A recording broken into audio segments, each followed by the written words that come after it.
अगर तू मेरे साथ न होता तो मैं अब भी खाली हाथ होता। सर्दी अपने पूरे जोर पर थी। सुबह सुबह धुंध गांव को ऐसे ढक लेती थी जैसे किसी ने सफेद चादर बिछा दी हो। रघुनाथ अपनी झोपड़ी के बाहर बैठा दोनों हाथ रगड़ रहा था। इस ठंड में भी काम नसीब नहीं। पता नहीं भगवान मेरी परीक्षा कब खत्म करेंगे। रघुनाथ कभी मेहनत मजदूरी करके गुजारा कर लेता था, लेकिन बीते सालों में उस पर कर्ज चढ़ता ही चला गया। किसी से उधार लिया, किसी से सामान, और अब हालत यह थी कि गांव में लोग उसे काम देने से भी कतराने लगे थे। फिर भी उसके स्वभाव में कभी करवाहट नहीं आई। गांव में कोई बीमार मिल जाता तो रघुनाथ हाल चाल पूछ लेता। किसी को बोझ उठाने में दिक्कत होती तो बिना बोले हाथ बटा देता। दोपहर होते होते वह काम की तलाश में गांव की गलियों से लौट रहा था। तभी उसकी नजर बाजार के कोने पर पड़ी। वहां एक बहुत बूढ़ा आदमी खड़ा था। उसके सामने एक बेहद पुराना ठेला खड़ा था। ठेला इतना जर्जर था कि लगता था जैसे कई पीढ़ियां उसे ढकेल चुकी हो। बूढ़ा आदमी ठेले पर हाथ फेरते हुए बोल रहा था। ले लो भाया, अब इस शरीर में ताकत नहीं बची। इस ठेले को ढकेलना अब मेरे बस का नहीं। रघुनाथ रुक गया।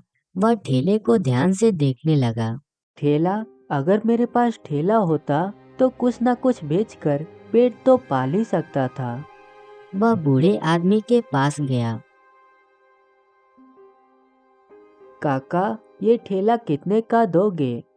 बूढ़े आदमी ने रघुनाथ को ऊपर से नीचे तक देखा। बेटा, बहुत पुराना है, पर मेरे लिए यह आखिरी सहारा है। जितना दे सको दे देना। काका, मेरे पास ज्यादा नहीं, पर जो है वो सब दे सकता हूँ। कुछ देर सोचकर बूढ़ा आदमी मुस्कुराया। पैसे से ज्यादा मुझे तसल्ली चाहिए थी। ले जा बेटा, शायद ये ठेला तेरे काम आ जाए। शाम तक वह ठेला ढकेलता हुआ अपनी झोपड़ी तक ले आया। झोपड़ी के दरवाजे पर ठेला खड़ा कर वह वहीं जमीन पर बैठ गया। ठंडी हवा चल रही थी। आसमान में तारे दिखने लगे थे। ठेला तो आ गया, पर अब इसमें बेचूं क्या? फलों के लिए पैसे कहाँ से लाऊं? काफी देर तक वह यूं ही बैठा रहा। फिर उठकर गांव की तरफ गया। एक एक घर के दरवाजे पर दस्तक दी। किसी ने मना किया, किसी ने पुराना कर्ज याद दिलाया। थक हार कर वह लौट आया। झोपड़ी में घुसते ही वह सीधे अपने बिस्तर पर गिर पड़ा। हे भगवान, अगर कुछ करना है तो अभी करना। और वह गहरी नींद में चला गया। अगली सुबह सूरज की हल्की रोशनी झोपड़ी में आई। रघुनाथ ने आंखें खोली। जैसे ही उसने बाहर देखा वह सन्न रह गया। उसका ठेला तरह तरह के ताजे फलों से भरा हुआ था। सेब, संतरे, अमरूद, सब करीने से सजे हुए। ये कैसे हो सकता है? हे भगवान, अगर ये आपकी कृपा है तो मैं इसे कभी गलत काम में नहीं लाऊंगा। तभी ठेले के भीतर से एक शांत और गहरी आवाज आई। डर मत रघुनाथ। का कौन है? मैं वही हूँ जिसे तू कल घर लाया था। रघुनाथ की नजर ठेले पर टिक गई। मैं उन लोगों के लिए हूँ जो टूटने के बाद भी दूसरों का भला सोचते हैं। रघुनाथ चुप हो गया। उसकी आंखों में आंसू आ गए। रघुनाथ कुछ पल तक ठेले को देखता रहा। ठंडी हवा के बीच भी उसके माथे पर पसीना आ गया था। अगर अगर तू सच में बोल सकता है तो ये बता, तू मेरे पास क्यों आया? ठेले से वही शांत आवाज आई। क्योंकि तूने कभी अपने दुख को दूसरों के दुख से बड़ा नहीं माना। तूने खाली पेट सोना स्वीकार किया, पर किसी भूखे को खाली हाथ नहीं लौटाया। रघुनाथ चुपचाप सुनता रहा। पर मैं तो खुद कर्ज में डूबा हूँ। मेरे पास देने को कुछ नहीं। इसीलिए तो मैं तेरे पास हूँ। याद रख, मैं फल दूंगा, पर रास्ता तुझे खुद चुनना होगा। अगर ये सच है तो मैं मेहनत करूँगा। ठंड में जो कमजोर हैं उनका सहारा बनूंगा। उसी दिन सुबह रघुनाथ ने ठेले को साफ किया, फलों को ठीक से सजाया। उसने कोई बड़ा नारा नहीं लगाया, न ही किसी को आवाज दी। बस ठेले के पास खड़ा हो गया। गांव के कुछ लोग ठंड से कांपते हुए निकल रहे थे। उनकी नजर फलों पर पड़ी। अरे रघु, ये फल कहाँ से लाया? कल तो तेरे पास कुछ भी नहीं था। बस भगवान की मेहरबानी है। और दाम? जितना दे सको, और जिनके पास कुछ ना हो उनके लिए भी फल हैं। लोग एक दूसरे का मुंह देखने लगे। ठंड के दिनों में फल खरीदना किसी को समझ नहीं आ रहा था। फिर एक बुजुर्ग आगे बढ़ा, हाथ कांप रहे थे। बेटा, 2 दिन से शरीर में ताकत नहीं, एक फल दे दे। रघुनाथ ने बिना कुछ पूछे एक संतरा उसके हाथ में रख दिया। बुजुर्ग ने जैसे ही खाया, उसके चेहरे पर राहत दिखी। अरे वाह बेटा, ये फल तो जैसे जादुई हो। इसे खाते ही जैसे शरीर में कोई ताकत आ गई हो। धीरे धीरे और लोग आने लगे। कोई एक फल ले गया, कोई 2, कुछ ने पैसे दिए, कुछ ने बस दुआ। शाम का समय, रघुनाथ थका हुआ था, उसके चेहरे पर सुकून था। आज पहली बार मेहनत बोझ नहीं लगी। ठेले से आवाज आई, याद रख रघुनाथ, लोग चमत्कार नहीं खरीदते, वे भरोसा खरीदते हैं। अगले कुछ दिन ठंड और बढ़ गई। कई लोग कमजोरी और सर्दी से परेशान थे। रघुनाथ रोज ठेला लेकर निकलता, फल बेचता और जरूरतमंदों को देता। गांव में बातें फैलने लगी। रघु का ठेला कुछ अलग है, उसके फल खाने से ठंड कम लगती है। एक रात रघुनाथ झोपड़ी के बाहर बैठा आग ताप रहा था। अगर तू मेरे साथ न होता तो मैं अब भी खाली हाथ होता। ठेले से आवाज आई, मैं हमेशा नहीं रहूंगा। क्या मतलब? जिस दिन तू खुद दूसरों का सहारा बन जाएगा, उस दिन मेरी जरूरत नहीं रहेगी। रघुनाथ कुछ देर तक आग की लपटों को देखता रहा। उसकी आंखों में डर नहीं, समझ थी। रात गहरी हो चली थी। ठंड की हवा पहले से ज्यादा तेज थी। रघुनाथ आग के पास बैठा हुआ ठेले की बातों को याद कर रहा था। उसके मन में एक ही सवाल घूम रहा था, क्या मैं सच में दूसरों का सहारा बन सकता हूँ? अगली सुबह गांव में हलचल थी। ठंड के कारण कई लोग काम पर नहीं जा पाए थे। कुछ के पास खाने को था तो कुछ के पास दवा तक नहीं। रघुनाथ रोज की तरह ठेला लेकर निकला। आज ठेले में फल पहले से ज्यादा थे, पर रघुनाथ का मन आज बेचने में नहीं लग रहा था। वह उन चेहरों को देख रहा था जो ठंड और कमजोरी से झुके हुए थे। आज अगर मैं सिर्फ बेचूंगा तो फर्क क्या रह जाएगा? वह ठेले के पास खड़ा रहा। लोग आते रहे, कुछ ने पैसे दिए, कुछ ने नहीं। रघुनाथ सबको एक ही नजर से देखता रहा। दोपहर के समय एक आदमी कांपते हुए आया। आवाज में कमजोरी थी। रघु, आज काम नहीं मिला, शरीर जवाब दे रहा है, कुछ मदद कर दे। रघुनाथ ने बिना सोचे उसे 2 फल थमा दिए। पहले इसे खा लो, पैसे बाद में देखेंगे। आदमी की आंखें भर आईं। भगवान तेरा भला करे रघु। शाम ढलने लगी।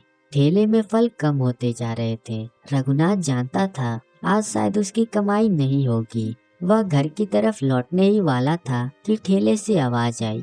आज का हिसाब देख। उसने ठेले में झांका। मैंने तो आज ज्यादातर फल बांट दिए थे। जब देना आदत बन जाए तो कमी नहीं रहती। रघुनाथ की आंखें नम हो गईं। वही रात रघुनाथ झोपड़ी के बाहर खड़ा था। ठेला सामने खड़ा था। आज मुझे समझ आ गया, अब मैं डरता नहीं हूँ। तो मेरी परीक्षा पूरी हुई। रघुनाथ चौंक गया। कौन सी परीक्षा? क्या तू सिर्फ पाने के लिए अच्छा है या देने के लिए भी? हवा तेज चली, ठंड बढ़ गई। अगली सुबह रघुनाथ जल्दी उठा, सीधे बाहर आया। वह ठिठक गया। ठेला अब वैसा ही पुराना था जैसा पहले दिन था। ना कोई फल, ना चमक। तो तू चला गया। ठेले से कोई आवाज नहीं आई। रघुनाथ कुछ देर तक खामोशी से खड़ा रहा।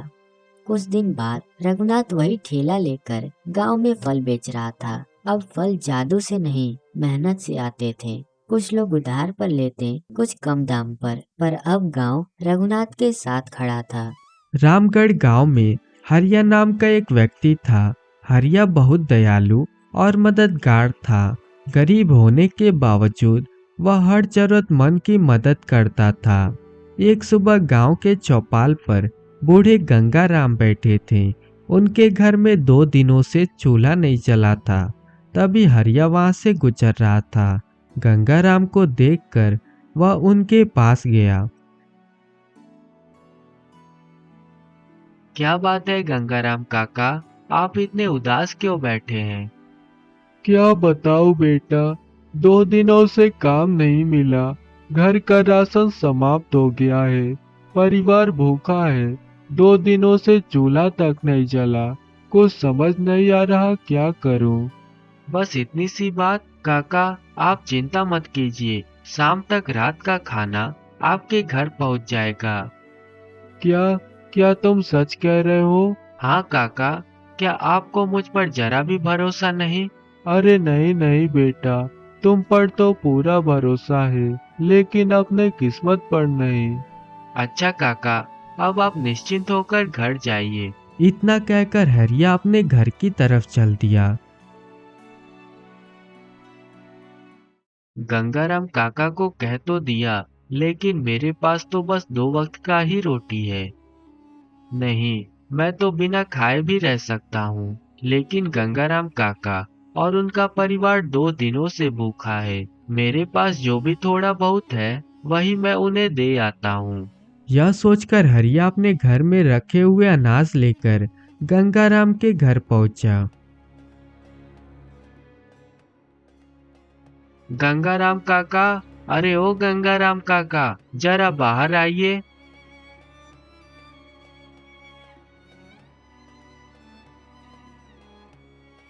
अरे हरिया बेटा, तुम आओ आओ, अंदर आओ। नहीं काका, आज नहीं, फिर कभी आऊंगा। अभी तो आप ये लीजिए और रात के भोजन की तैयारी कीजिए।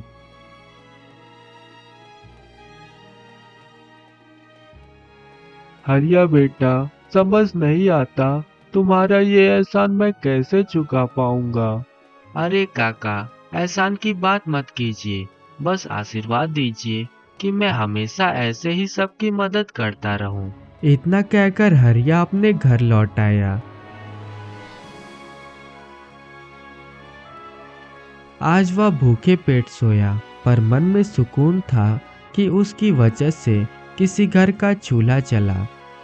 फिर एक समय की बात है, गांव में बारिश न होने के कारण सबकी फसलें बर्बाद हो गईं।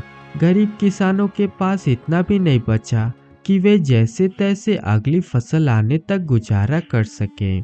इस साल की आपदा तो जैसे पूरे गांव को अपनी भयंकर चपेट में ले ली है। ऐसा पहले कभी नहीं हुआ। पता नहीं हम गांव वाले इस मुसीबत का सामना कैसे करेंगे। अब तो बस ईश्वर ही सहारा है। हमने तो अपनी पूरी कोशिश कर ली। अगर कुछ दिनों में कोई उपाय न निकला तो हमारे तो खाने के भी लाले पड़ जाएंगे। हरिया भी इस हालत से बहुत परेशान था। वह सोच में डूब गया कि आखिर गांव वालों की मदद कैसे की जाए। आखिरकार वह गांव के मुखिया धमीर के पास पहुंचा।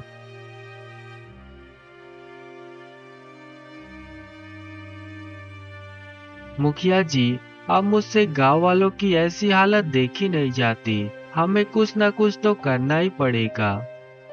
लेकिन क्या किया जाए हरिया, मुझे तो कोई उपाय सूझ ही नहीं रहा। मुखिया जी, क्यों न हम गांव के जमींदार साहब से जाकर कुछ मदद मांग लें? मैंने उनसे बात की थी, लेकिन उनका कहना है कि वे ज्यादा दिनों तक मदद नहीं कर पाएंगे।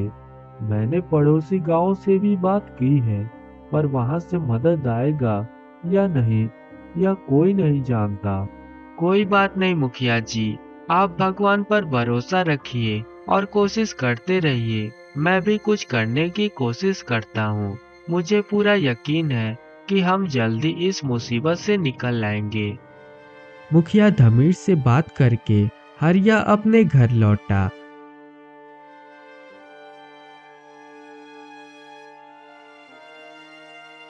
घर पहुंचकर उसने हर कोना खंगाला तो बस एक बोरी अनाज और कुछ मसाले ही मिले।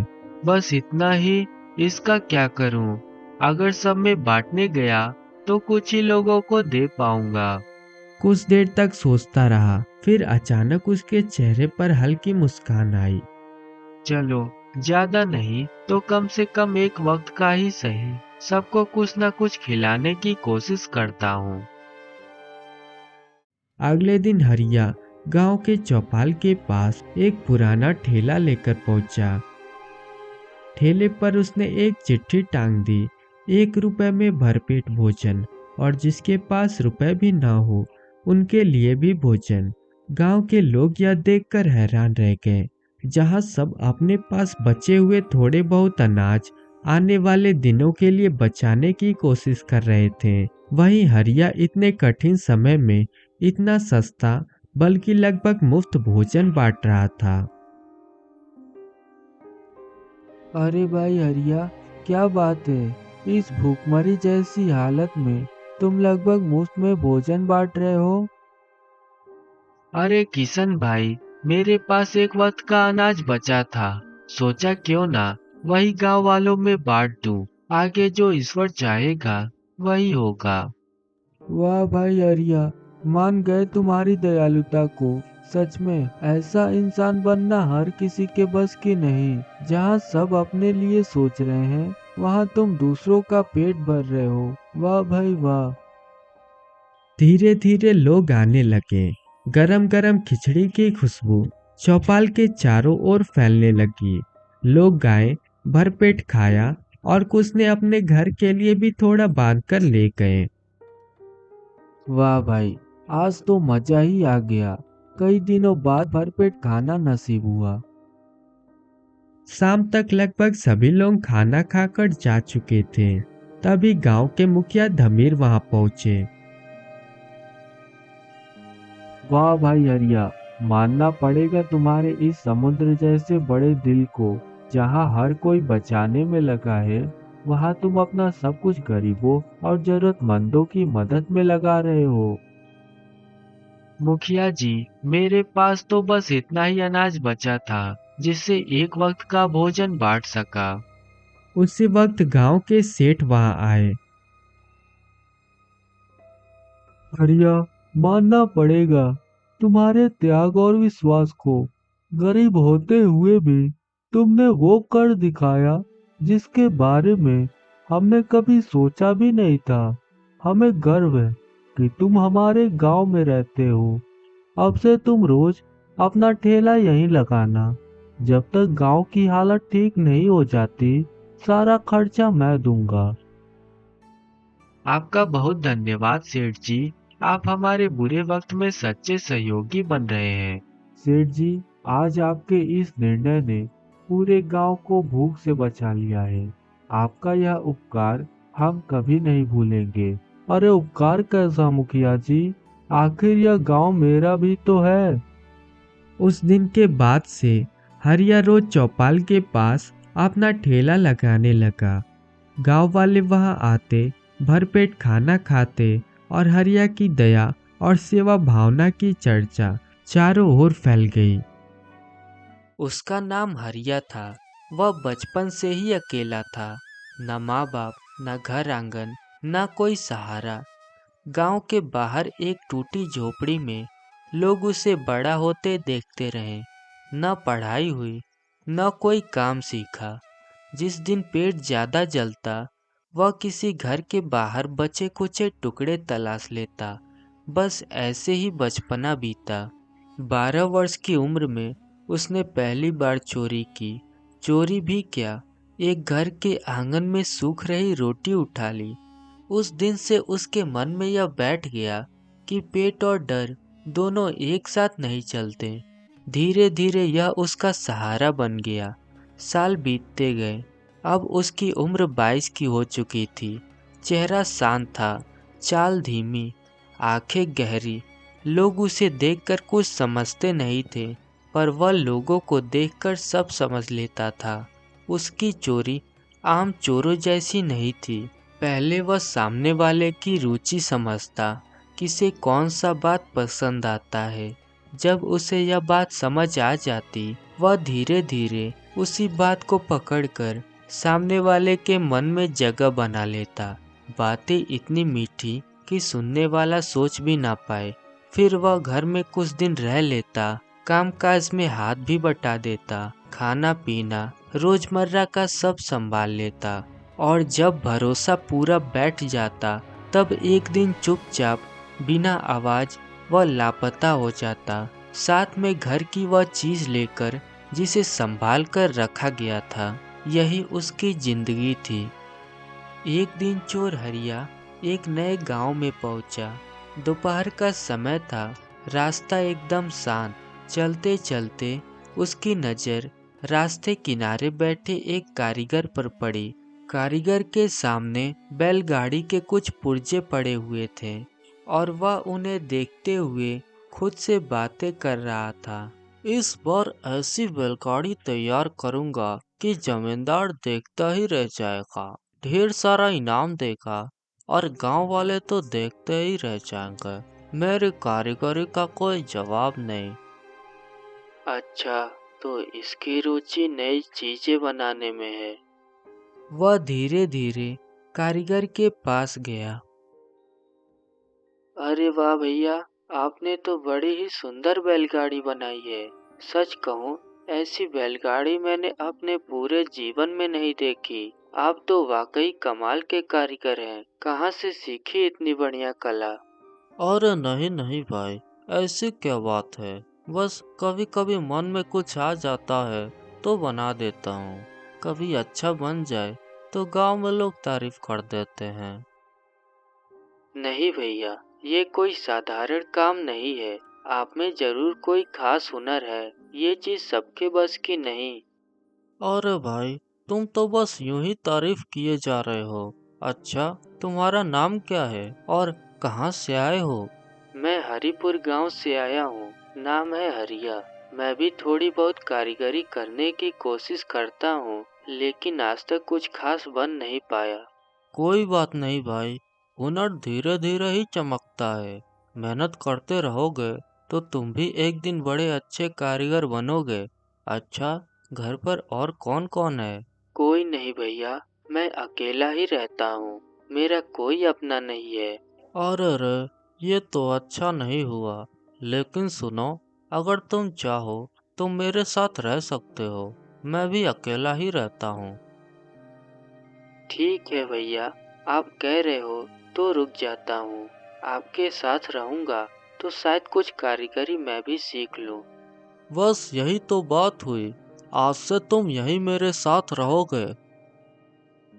उस दिन से हरिया उसी कारीगर के साथ रहने लगा। उस कारीगर का नाम था बिरजू। पूरा गांव उसे कारीगर बिरजू के नाम से जानता था। हुनर उसका अच्छा था। बैलगाड़ी हो या हल की पट्टी, टूटी चारपाई हो या खेत का औजार, बिरजू हाथ में ले ले तो उसे ठीक करके ही छोड़ता। लेकिन उसमें एक कमी थी, वह बेहद लापरवाह था। जब पैसा आता तो थोड़े ही दिनों में उड़ जाता। कभी नई औजार खरीदना तो कभी सट्टे में दो चार सिक्के लगा देना। बचत नाम का कोई चीज तो था ही नहीं उसके जीवन में।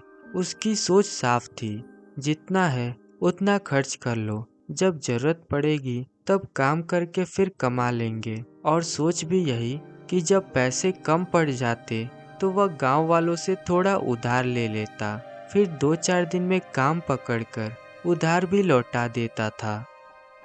हरिया। जी बिरजू भैया। ये लो, और बाजार से थोड़ा सामान ले आओ। ठीक है बिरजू भैया, मैं अभी लेकर आता हूँ। हरिया रोज इसी तरह बिरजू से 1 रुपया लेकर बाजार जाता। सब्जी ताजी ले आता, दाल चावल भी थोड़ा थोड़ा लेता, और हाँ, हर बार कुछ न कुछ पैसे बचा भी लेता, जिन्हें वह चुपचाप अपनी पुरानी कमीज के अंदरूनी जेब में दबा लेता। बिरजू कभी नहीं पूछता बचे या नहीं। दिन भर हरिया घर संभालता, चूल्हा जलाना, दाल पकाना, आंगन धोना, पुरानी धोती धोकर रस्सी पर फैलाना, सब चुपचाप अपने मन से करता। शाम को जब बिरजू काम से लौटता, हरिया उसके पास बैठ जाता। बिरजू कोई काम करता तो बोलता, हरिया, काम में मन लगाना सीख। मेहनत में मजा तभी आता है जब इरादा साफ हो। जहाँ दिक्कत लगे वही नया तरीका सोच, यही असली हुनर है। और हरिया ध्यान से सीखता। बिल्कुल गुरु चेले जैसा रिश्ता बन गया था। कुछ हफ्ते ऐसे ही बीत गए। पता ही नहीं चला कब 1.5 महीना गुजर गया। पहली बार जीवन में हरिया कहीं इतने लंबे समय तक ठहरा था। शायद इसीलिए क्योंकि यहाँ उसे कुछ सीखने को मिल रहा था। पर इंसान का पुराना स्वभाव भी जल्दी कहाँ जाता है। एक शाम हरिया अकेला बैठा था। बिरजू अभी तक लौट नहीं पाया था। आंगन की धूप ढल रही थी। बिरजू भैया कितना सीधा है। अगर मैं चाहूँ तो एक रात में सारा घर खाली। काफी दिन हो गए यहाँ, अब शायद चल देना चाहिए। काम भी सीख लिया और कुछ पैसे भी जमा हो गए हैं। उस रात जब बिरजू घर आया, उसके हाथ में नोटों की कुछ गड्डियाँ थीं और वह बहुत खुश दिखाई दे रहा था।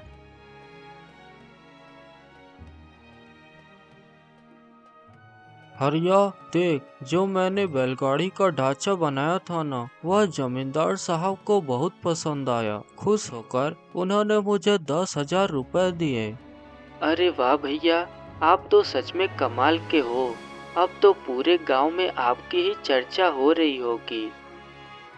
अच्छा सुन, मैं थोड़ा काम से बाहर जा रहा हूँ। तू मेरा इंतजार मत करना, खाना खा लेना और सो जाना।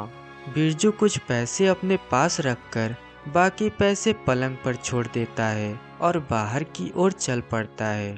सच कहूँ तो बिरजू भैया बहुत लापरवाह हैं। इतने पैसे ऐसे छोड़कर कौन जाता है भला। वैसे मौका तो अच्छा है, लेने का मन नहीं है, लेकिन अब जा ही रहा हूँ तो साथ ले चलता हूँ। वैसे भी बिरजू भैया के पास रहा तो कुछ ही दिनों में उड़ ही जाएगा। यह कहकर हरिया वो पैसे उठा लेता है और वहां से निकल जाता है। लेकिन हर बार की तरह इस बार हरिया को कोई खुशी महसूस नहीं हुई। हालांकि इस बार उसने बड़ा हाथ मारा था। उसका मन बेचैन था। अंतरात्मा बार बार कह रही थी कि उसने गलत किया है। चलते चलते रात काफी हो गई। हरिया थक भी चुका था। उसने एक पेड़ के नीचे बैठकर थोड़ा आराम करने का सोचा और वह वहीं बैठ गया। आज मुझे इतना अजीब क्यों लग रहा है। ऐसा लग रहा है जैसे मैंने कुछ गलत कर दिया है। चोरियां तो मैंने पहले भी बहुत की है, लेकिन ऐसी बेचैनी तो कभी नहीं हुई। हरिया को कुछ समझ नहीं आ रहा था कि अब वह क्या करे।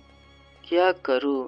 अगर वापस गया तो बिरजू भैया शायद मुझे भगा देंगे, लेकिन अगर नहीं गया तो यह बात जीवन भर खलेगी। बहुत देर सोचने के बाद हरिया एक निर्णय पर पहुंचा। नहीं, मैं वापस ही जाऊंगा। बिरजू भैया जो भी सजा देंगे मैं मान लूंगा, पर अब मैं उन्हें छोड़कर नहीं जाऊंगा।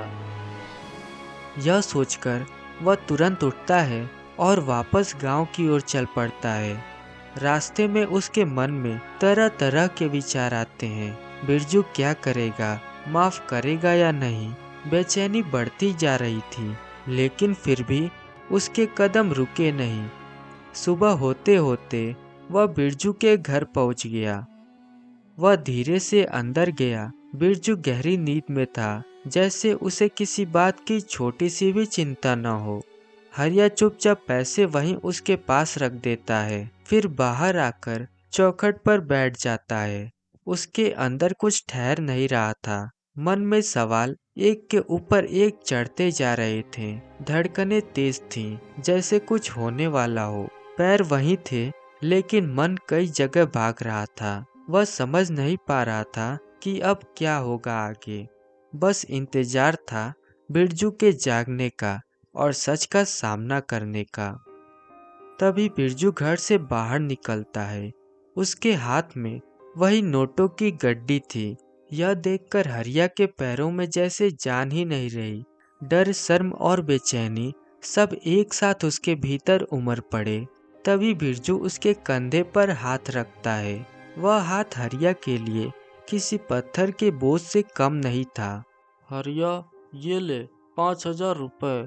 आखिर तेरी भी तो कुछ जरूरतें होंगी। यह सुनते ही हरिया की आंखें भर आई। उसने जीवन में पहली बार इतना सच्चा अपनापन महसूस किया।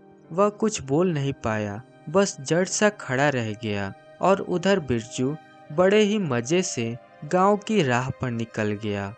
मैंने क्या क्या सोचा था और बिरजू भैया ने तो मुझे कुछ कहा ही नहीं। हे भगवान, आज के बाद मैं कोई गलत काम नहीं करूँगा।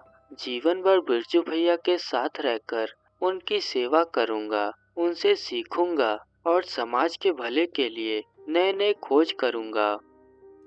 एक छोटे से फैसले ने हरिया के जीवन को एक नया मोड़ दे दिया।